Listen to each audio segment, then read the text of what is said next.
Lupe, you were recently at a rally where a Mexican consulate person attacked someone. Can you tell us a little bit about that, please?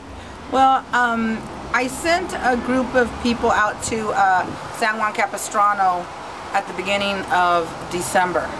And while they were there, they were taking pictures of the Mexican consulate giving out Mexican IDs to illegal aliens. And while they were taking pictures, one of the staff there approached one of our people, one of the protesters, and actually slugged her. And so I felt that we needed to show a clear message to the Mexican government that we were not going to put up with this.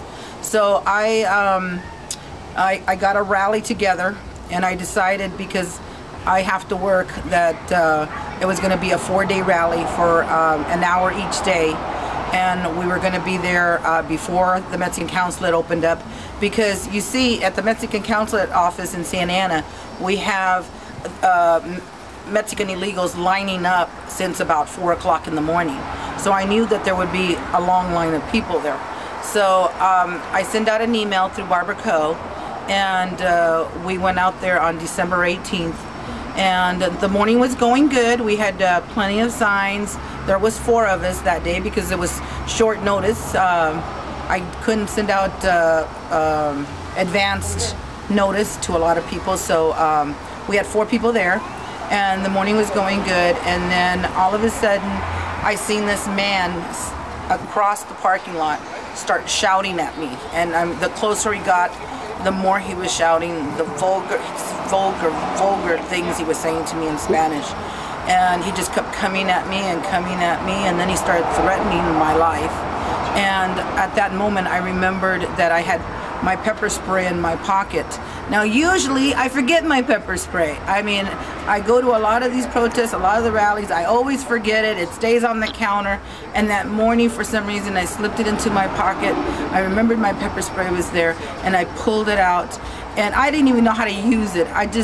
Thank God, I just started aiming and shooting at him.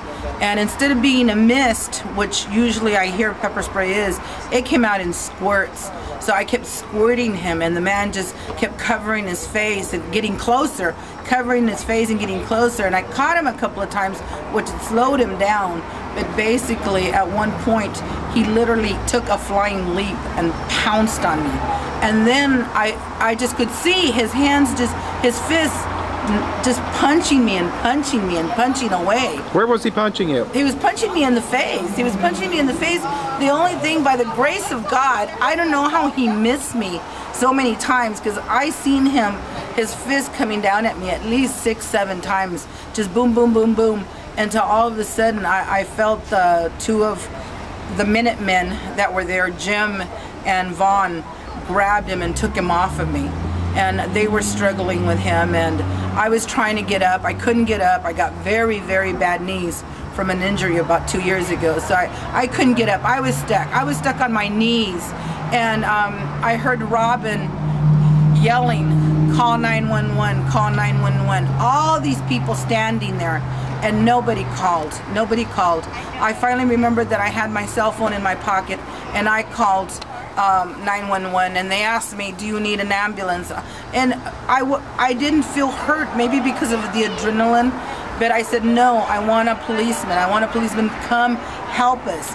You know, I've been attacked. They're holding the man down. They're holding the man down. Please come out." And they just kept saying, "Well, we want to know, do you need an ambulance?" And I said, "Do you need paramedics?" And I said, "I don't want paramedics. I want you guys to come now and arrest this man. I want to press charges." And finally, before I knew it, I was surrounded by policemen. But by that time, I noticed that the Mexican consulate had let the people into the building, and while they were letting the people into the building, it gave the man a chance to get away. And he literally got away. The only good thing is that when he leaped at me, when the policemen were questioning me and everything, somebody kept trying to give me a cell phone, and I kept saying, "No, it's not mine. It's not my cell phone." And I guess he asked other people, and that wasn't their cell phone. He goes, "Well, it has to be yours because, you know, it's nobody else's." And then we realized it was the attacker's cell phone. So we had his cell phone.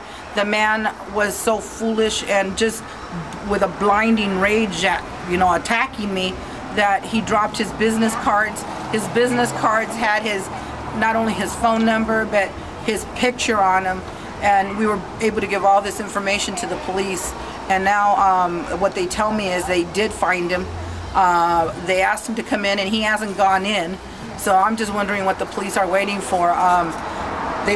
Supposedly they want to know his side of the story, which is fine. What is he going to say? He literally had a fit and attacked a woman, a stranger out in the street. I mean, he has some explaining to do. Lupe, why do you think he attacked you? I think he attacked us because we were out there protesting. But in particular, he attacked you. He did not attack any of the men. He attacked you, a woman. Why do you think he did that? I think he did that because I do understand the Spanish language, and I do speak to them in their own language. And I think he thought maybe he recognized me. I think maybe that's what it was. He recognized me, and his anger was fully thrust on me. I've never seen a person get so out of control as this man. And like I said, by the grace of God, just by the total grace of God, I wasn't hurt more.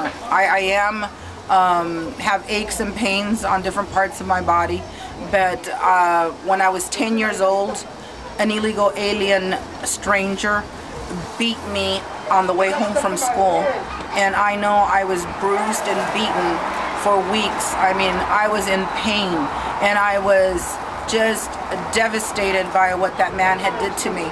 So that I am not in that kind of distress that I was as a child just amazes me. I just feel that God saved me at this point. Otherwise, this man would have killed me. If those two Minutemen had not pushed him off of me, yanked him off of me, he would have killed me. A little bit more and he would have pushed me onto the street, and a car could have ran me over. A little to the right and I could have hit a planter with my head and probably would have killed me there instantly. I honestly think that this man was there to do me very, very bodily harm. And even as a Christian, I am a Christian, but I also am of the flesh. For that split second before I pulled out my pepper spray, I felt in fear of my life. I did feel in fear of my life. But once they got him off of me, I couldn't get up. I was stuck on my knees, but I took out my bullhorn and I did yell, arrest and deport illegal aliens, enforce our laws. Something has to be done about this mess. If this man is brought in by police, will you press charges? Absolutely. Absolutely, I'll press charges. And actually, I've been waiting a couple of days to see what they tell me, trying to get my bearings a little bit. But and I know that Jim and Vaughn went to the police station too, and they pressed charges. And I am going to go and see what's going on. Why haven't they called me? Good. I hope you can keep us appraised of what's going on. Absolutely. We went back day after day. We went for 3 days straight, and I think we've really woken them up. And we've shooken them up. I hear they're in a panic over there, and we're going to continue to go protest in front of them. Excellent. Thank you, Lupe. Thank you. I am strong.